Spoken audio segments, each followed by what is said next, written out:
खुद अपनी हालत बदल लेगी।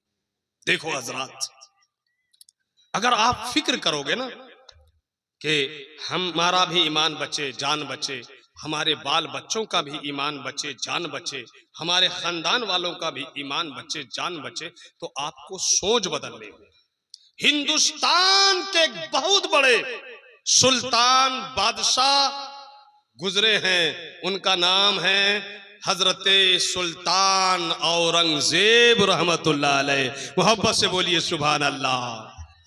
हजरते औरंगजेब रहमतुल्लाह अलैह बड़े मुंसिफ, बड़े आदिल, बहुत ज्यादा इंसाफ के माहिर, बहुत ज्यादा मुत्तकी, बहुत ज्यादा परहेजगार, बहुत ज्यादा अदल से काम लेने वाले, बहुत ज्यादा इंसाफ से काम लेने वाले, बहुत ज्यादा मेहनती और बहुत ज्यादा इल्म वाले।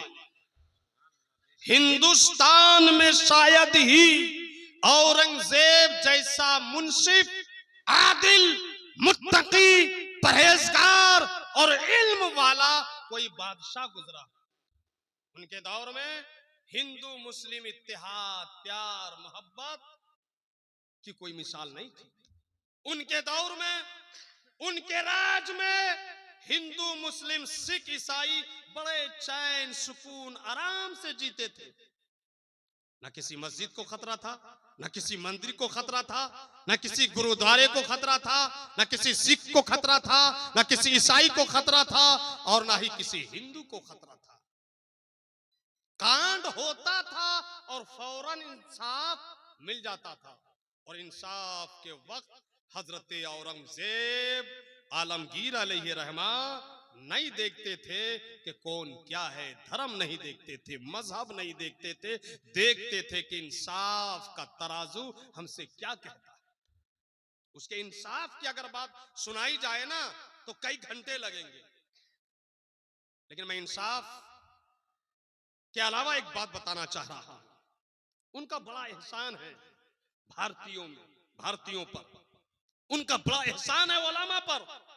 पूछे मौलाना शकील साहब की बिला से, उन्हीं के दौर में, उन्हीं के हुक्म पर फतवाए हिंदिया, फतवाए आलमगिरिया मुरत्तब हुआ।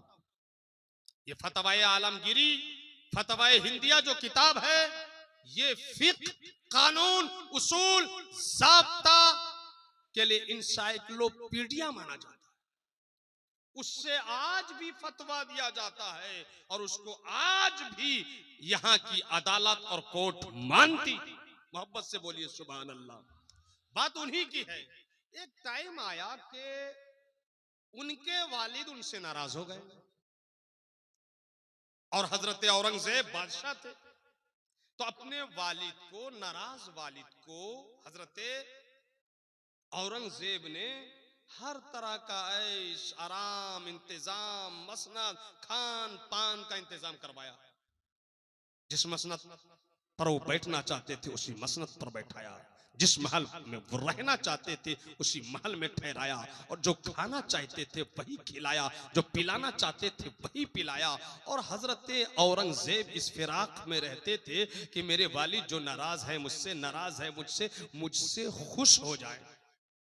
तो इस चक्कर में हजरत औरंगजेब कीमती कीमती तोहफा, गिफ्ट, हदिया अपने वालिद को भेजते थे, और मोतबर मुस्तनद आदमी के हाथ से भेजते थे। और भेजते वक्त कहते, मेरे बाप को जब मेरी तरफ से ये कीमती तोहफा देना, हदिया देना, गिफ्ट देना, तो मेरे बाप का चेहरा देखना कि खिलता है कि नहीं खिलता है, खुश होते हैं कि नहीं मेरे बाप खुश होते हैं, उनका तासुर क्या है ये जरूर बताना आकर। तो देने वाला जब देकर आता तो बताता, आपके वालिद को जब मैंने आपकी तरफ से हदिया, गिफ्ट, तोहफा, नजराना दिया तो खुश नहीं हुई। ये सिलसिला चलता रहा, यहां तक कि औरंगजेब ने अपने बेटे को हाफिजे कुरान बना दिया, हाफिजे कुरान बना दिया। और जब हाफिजे कुरान बना दिया तो औरंगजेब ने समझा कि मेरा बेटा और मेरे बाप का पोता हाफिज कुरान बन गया है। अब तक कीमती गिफ्ट, तोहफे और हदिये पर मेरा बाप मुझसे खुश नहीं हुआ है, मेरे वालिद खुश नहीं हुए हैं। लेकिन जब उन्हें पता चलेगा कि मेरा बेटा हाफिज कुरान हुआ है तो वो जरूर खुश हो जाएंगे। औरंगजेब अपने बेटे को अपने साथ ले जाकर अपने बाप की खिदमत में पहुंचे, सलाम मोहब्बत पेश किया। वालिद गिरामी ने जवाब दिया और कहा, अब्बा हुजूर, आपका पोता मेरा बेटा हाफिज कुरान बन गया है। तो मालूम है उन्होंने क्या कहा? उन्होंने सिर्फ एक छोटा सा जुमला कहा, बहुत खूब है, और चेहरे में कोई खुशी का नामो निशान, खुशी के कोई आसार नहीं जाहिर हुए। तो हजरत औरंगजेब ने पूछा, अब्बा हुजूर, मेरा बेटा आपका पोता हाफिज कुरान बन गया, आपको खुशी नहीं? तो उन्होंने जवाब दिया, एक बात बताओ औरंगजेब, कल कयामत का दिन होगा, सारे लोग इकट्ठे होंगे और ऐसे वक्त में तुम्हारा बेटा हाफिज कुरान हुआ है तो उसकी वजह से अल्लाह के हुक्म पर तुम्हारे सर पर ताज सजाया जाएगा। ये बताओ, ताज तुम्हारे सर पर सजाया जाएगा तो तुम खुश हो? अगर मेरे सर पे ताज का इंतजाम होता तो मैं खुश होता। अल्लाह अकबर कबीरा। ये बाप ने कहा, किससे कहा?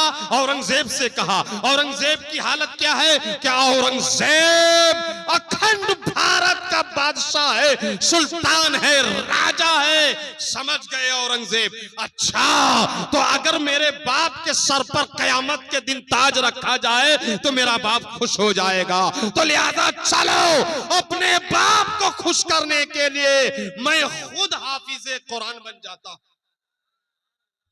कौन मजदूर नहीं फैसला कर रहा है कि मैं हाफिज कुरान हो जाता हूं, कोई मास्टर डॉक्टर नहीं फैसला कर रहा है कि मैं हाफिज कुरान हो जाता हूं, कोई सिर्फ मौलवी मौलाना नहीं फैसला कर रहा है कि मैं हाफिज कुरान हो जाता हूं। वो फैसला कर रहा है जो अखंड भारत का सुल्तान है, जो भारत का राजा है। अल्लाह अकबर। हुकूमत भी कर रहे हैं, हुकूमत भी कर रहे हैं, भारत की निगहबानी भी कर रहे हैं, आदमी भी कर रहे हैं, इंसाफ भी कर रहे हैं, लोगों की निगहदाश्त भी कर रहे हैं, भारत पर नजर भी रख रहे हैं, भारत की शाहराहों पर तरक्की की सवारियां भी चलवा रहे हैं, और ज़ोदो तकवा के साथ कुरान पाक भी हिफ्ज कर रहे हैं। 5 पारे हिफ्ज हो गए, 10 पारे हिफ्ज हो गए, 20 पारे हिफ्ज हो गए, यहां तक के 30 पारे हिफ्ज हो गए।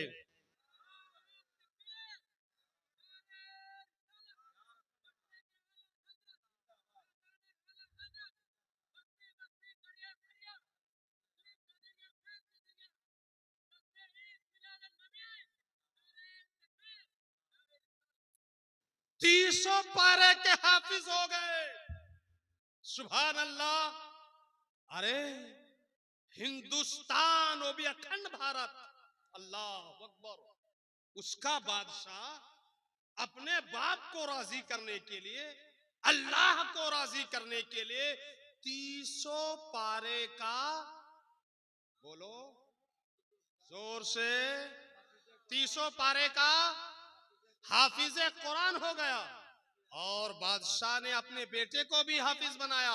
और सुन लो, उनकी एक बेटी थी ज़ैबुन्निसा। आलमगीर ने अपनी बेटी ज़ैबुन्निसा को भी कुरान का हाफिजा बनाया। और सिर्फ हाफिजा नहीं बनाया, बेटी को आलिमा भी बनाया, बेटी को फाजिला भी बनाया, बेटी को मुहक्किका भी बनाया, बेटी को मुदक्किका भी बनाया। यहां तक के बादशाह औरंगजेब की बेटी ज़ैबुन्निसा ने इंडिया में सबसे पहले मुकम्मल कुरान की तफसीर लिख दी। उस तफसीर का नाम है ज़ैबुत तफासीर।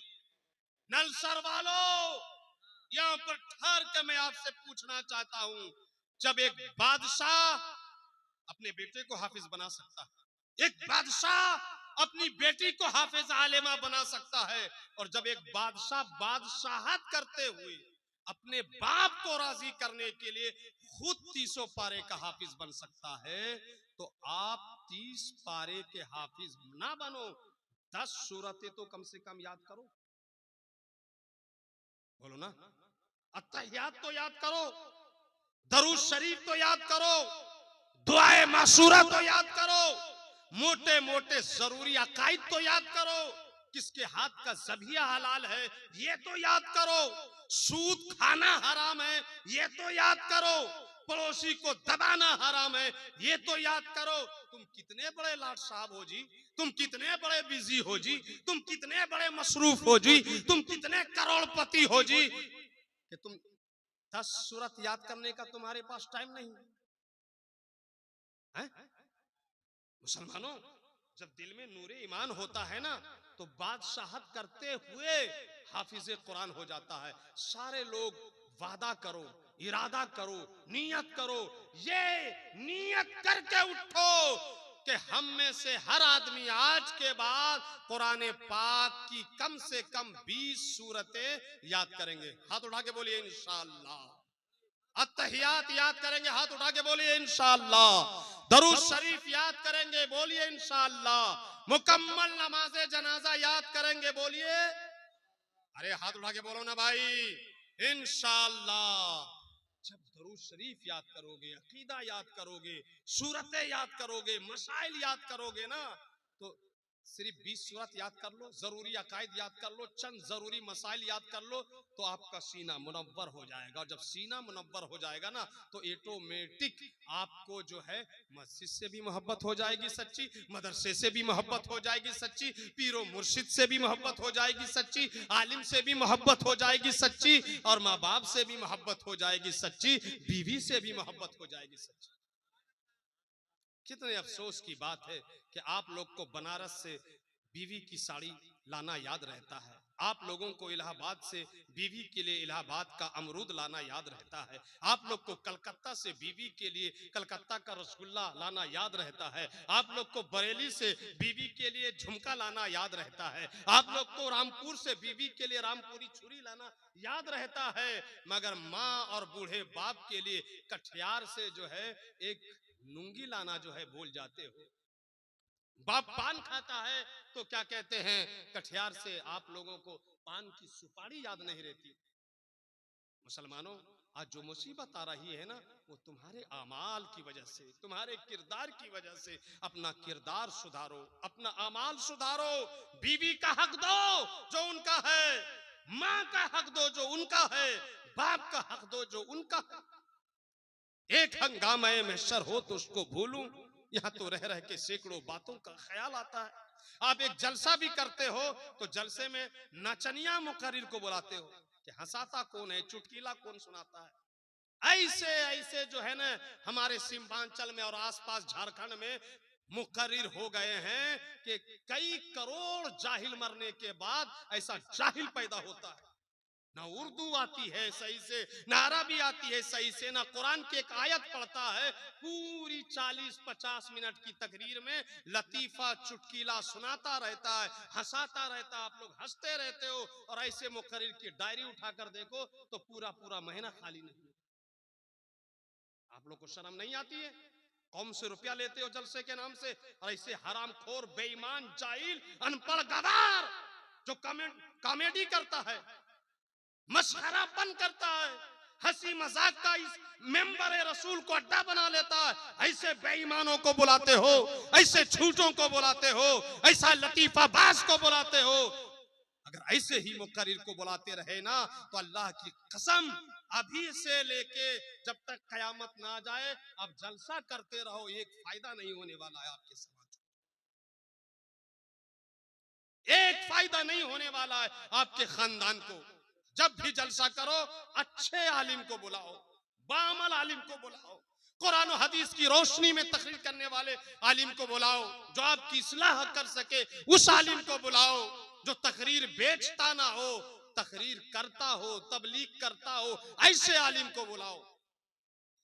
बोलो तैयार हैं आप लोग? समझ रहे हैं मेरी बात? बुरा तो नहीं लग रहा है? अब बुरा भी लगेगा तो मुझको कोई फर्क नहीं पड़ेगा। मैं तकरीर बेचने नहीं आया हूं, हजरत गिरामी, ये तो इन लोगों की मोहब्बत है, बुला लेते हैं, चला आता हूँ। इंशाअल्लाहुल अजीज फिर कभी मुलाकात होगी तो जम के बात होगी। वाखिरुद दावाना अनिल हम्दुलिल्लाहि रब्बिल आलमीन। बस खाम-ए खाम आला हजरत अजीमुल बरकत आकाए नेमत दरियाए रहमत पैतरे इल्म व हिकमत माहिए बिदअत कातिए कुफ्र व ज़लालत रफ़ीउद दराजात हल्लुल मुश्किलात जवाबुस सुआलात आलिमुल हवालात सय्यदुल मुफस्सिरीन उस्ताजुल मुहद्दिसीन इमामुल मुनाज़िरीन शेखुल इस्लाम वल मुस्लिमीन हुज्जतुल्लाहिल फिल अर्दीन कायदे फौज इस्लाम दाफ़े जिस्म इस्लाम ताजदारे अहले सुनन इमाम इल्म व फन शरीयत के इमाम तरीक़त के इमाम मार्फत के इमाम हकीकत के इमाम इश्क के इमाम आला इमाम औला इमाम बाला इमाम अच्छे इमाम सच्चे इमाम प्यारे इमाम हमारे इमाम तुम्हारे इमाम दुलारे इमाम न्यारे इमाम आका इमाम मामा इमाम मलजा इमाम मुर्शिद इमाम अल आलिम अल फाजिल अल कामिल अल आरिफ अल आशिक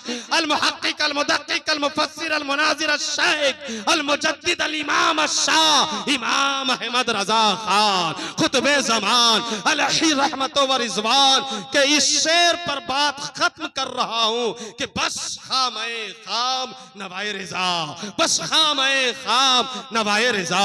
ना ये तर्ज मेरी ना ये रंग मेरा, इरशाद हिब्बा नातिक था, नचार इसरा पढ़ा जाना। अस्सलामु अलैकुम। सारे लोग बैठे रहिए। सेक्रेटरी साहब वहाँ शकील साहब जैसे प्रोग्राम को चलाते हैं। का या रसूल